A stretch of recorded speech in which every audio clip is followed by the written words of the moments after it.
Well, good news and bad news. Good news, we have a new whistleblower from the BBC, the biased BBC. Bad news, the whistleblowers expose some dark stuff that's going on inside the organization. Now, this is thanks to the Telegraph and many others who actually investigated this. Now, the issue here is that a whistleblower told the Telegraph that the BBC have been, I mean, it's not a surprise, but when you hear it out loud, it's shocking.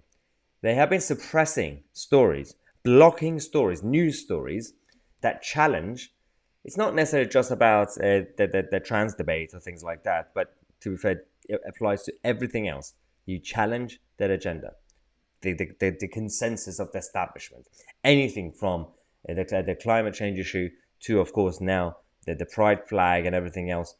They've said that, they've claimed that there is a tight-knit cabal at the top of the BBC News who give these kind of essentially a bit of a blue tick, an approval list to these news stories. Now they have to approve it. If they don't, then well, they're not going to actually do it.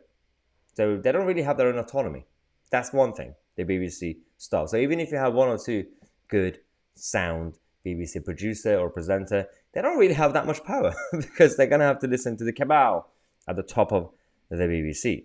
Now, this is going to be escalating the situation. They say that the whistleblower said any story that doesn't affirm gender ideology originates from outside the news cabal, and when it appears, it always sent upstairs, heavily scrutinized, triple checked, and while the affirmative stories that are happy and they like it go straight to output. It goes straight to the newsroom and then they broadcast it. Isn't that a bit against everything that they stand for in their Royal Charter?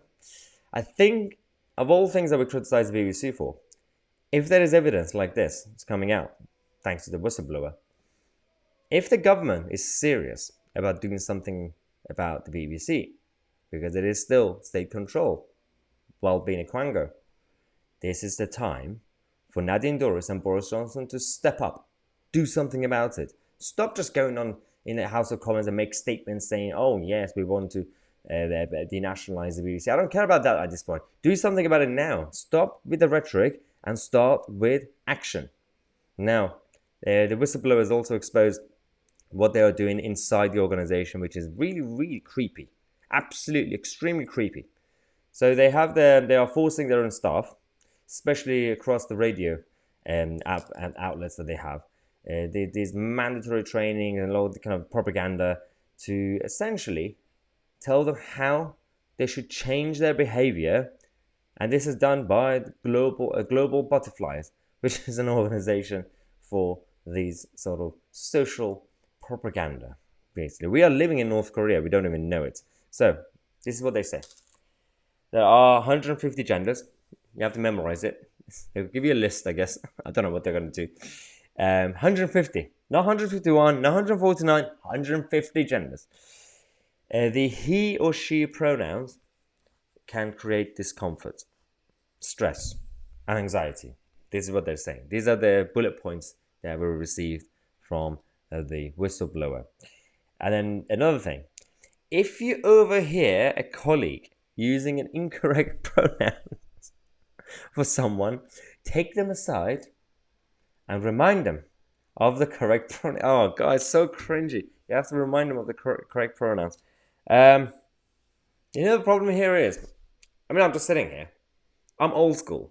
I'm too far. I should have been born in the 1930s. But that aside, the left, the so-called progressive left, or the regressive illiberals, on the one hand, they tell a white man, a white straight man, you shouldn't really get involved with the discussions on female issues or gender issues or all the pride issues. So on the one hand, they say you shouldn't get involved, don't talk, just shut up. And then they also say, get involved, do something about it. I mean, pick one. That also applies to even, and now, what do they call them?